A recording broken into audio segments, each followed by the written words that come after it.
How many people have left your company in the last year? Last 3 years, 5 years? Even if it's just one, there's a price to pay. There's also a price to pay if the people that are still with you are not fully engaged. A January 2025 Gallup report said that only 31% of U.S. employees are actively engaged in their work, and as much as 17% are actively disengaged. These are the worst levels in 10 years. You're paying the price of reduced productivity as well as possibly having quite a few of your people in a three-point stance ready to leave at the next opportunity. Employee retention is one of the most important leadership challenges today. Let's explore the real cost of low retention, why employees are leaving, and some practical ways to fix it. And I encourage you to pick one of the fixes to give a shot at your work this week. Now, the direct cost of replacing employees can range between 50 and 200% of their annual salary, depending on your industry. These fees and costs include things like recruiting, onboarding, licensing, and training. But those are only the visible costs.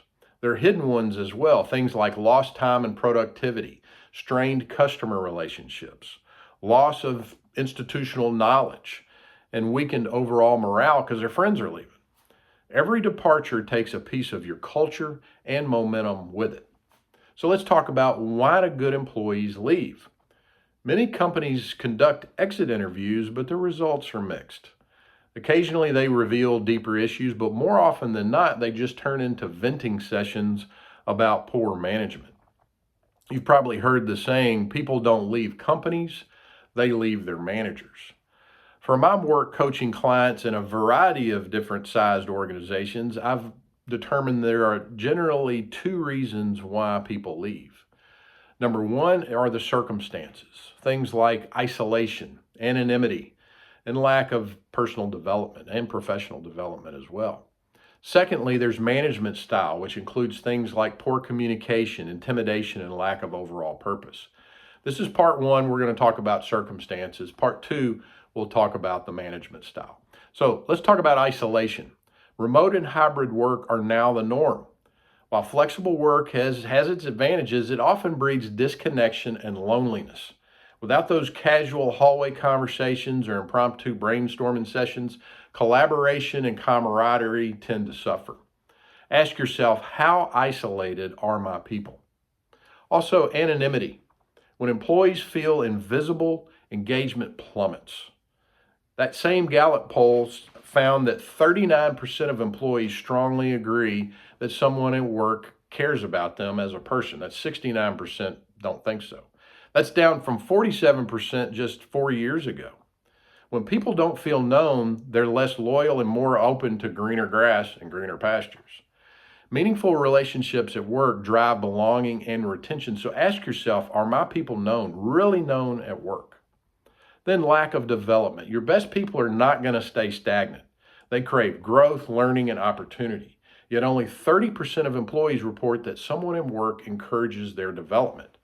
Without a visible path or professional growth opportunities, your high performers will look elsewhere, often finding organizations that will invest in their potential. I have a client who told his boss last year that he wanted to keep growing and asked what opportunities within the company were available to him. His boss said, not much, just keep working hard and we'll see what happens. Well, what happened was he started looking for a job the next day and left soon thereafter. Ask yourself, are you actively developing your people? Now, a few fixes. First, create a mentoring program. Pair newer employees with experienced team members. And be sure to choose your mentors carefully. You want to replicate your best people, not your weakest links, just because they want to pair up. Provide starter discussion questions for them to use, set some expectations, and define a clear time frame, say 3 to 6 months, so it feels intentional. End with mentee feedback so you can identify your top mentors. Another suggestion, build a wall of photos. Show who your people are beyond their job titles. Invite them to share a photo of them doing something meaningful outside of work, like golfing, tennis, hiking, volunteering, time with their family, their art.